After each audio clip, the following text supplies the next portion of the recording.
Okay, so fascia is a perfectly good medical term that has been incorporated, neologized, brought into a different meaning. The medical meaning for fascia is certain sheets of biological fabric inside the body. So we talk about plantar fascia and plantar fasciitis. It's actually the plantar aponeurosis. We talk about the thoracolumbar fascia. It's actually the thoracolumbar aponeurosis and other things. We needed a word that would describe the whole net.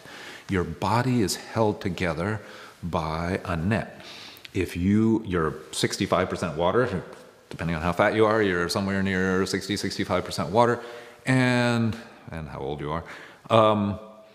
And why doesn't that water just end up as a puddle at your feet? Why don't you just have great big balloon legs? Because the fascia, because the biological fabric of the body, which is not dissimilar to the plastic in a plastic carrier bag that you bring your groceries home in, that fascia organizes the water into cells, organizes the cells into groups of cells called fascicles because they're surrounded by fascia, and organizes that into a bag that you might call a muscle, and organizes that inside a bag. It's bags within bags within bags within bags, all the way down to the cellular level. You can just think of an orange. An orange is an easy way to think about that. Each drop of juice is contained within one of those little cells. Those cells are contained within the section is contained within the rind of the whole orange. It's the same for a human being. You have small droplets of water, gel, but very watery gel, combined in a membrane, combined in a bigger membrane, combined in a bigger membrane, combined in the membrane of the whole body. So we really haven't had a word for that whole web work. We haven't had a word for that whole network. So fascia has been incorporated as a term for that whole webbing, the soft tissue webbing of the body. Now, in fact, that same kind of webbing goes right through your bones, and it goes right through all the cartilage that's at the end of the bones on your joints, and the cartilage that's right in here, and the cartilage that's in between your vertebrae, and all of that. That web work goes through all of it. It's very much like leather, like your belt or your shoes. That kind of thing is the fascia inside a bone, but then the bone has been impregnated with calcium salts, so it has that solidity. So you can either pull on a bone or push on a bone, and it will resist either one of those forces.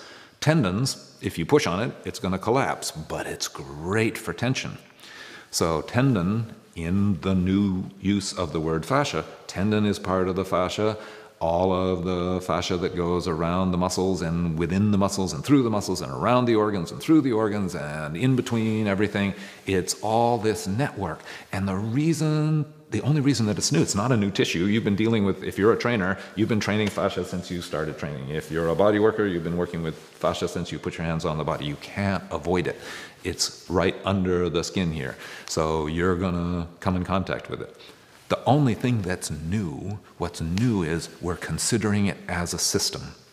We've thought about the plantar fascia, we've thought about the Achilles tendon, you can think about the central tendon of the diaphragm, you can think about the nuchal ligament. All of these are simply zip codes, or postcodes for those of you outside the United States.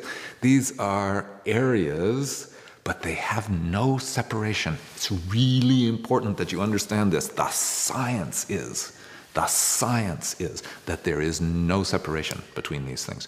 We have made the separation. We came along with a scalpel. We cut out the plantar fascia and said, see, plantar fascia. We cut out the biceps and said, see, it's a muscle called a biceps. But when in the action of cutting that muscle out, we cut it away from all the connections that it has. My work, the anatomy trains, is that the biceps has a connection up and down the arm. It goes up from there into the pectoralis minor and down from there to the thumb. There are specific connections from the biceps, north and south.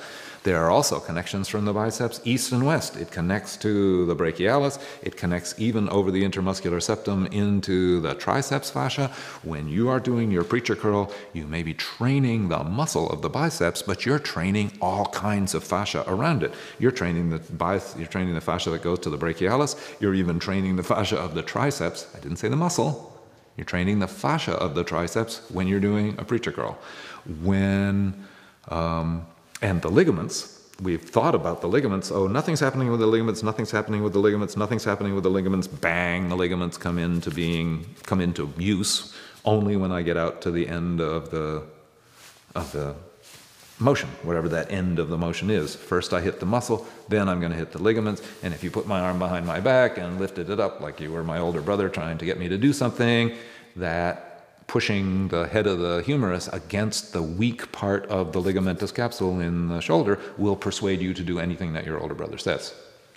So this whole set of stuff works together in movement, and it also, this was the fundamental insight of Ida Rolf, it deforms in response to your attitude. And I'm using the word attitude deliberately because I mean both the outer attitude, your posture, the way your body is in space, but the inner attitude as well. You don't see very many people going around going, I'm so depressed. If you're really going to be depressed, and if you're really going to get any joy out of being depressed, you have to take the posture that goes with being depressed.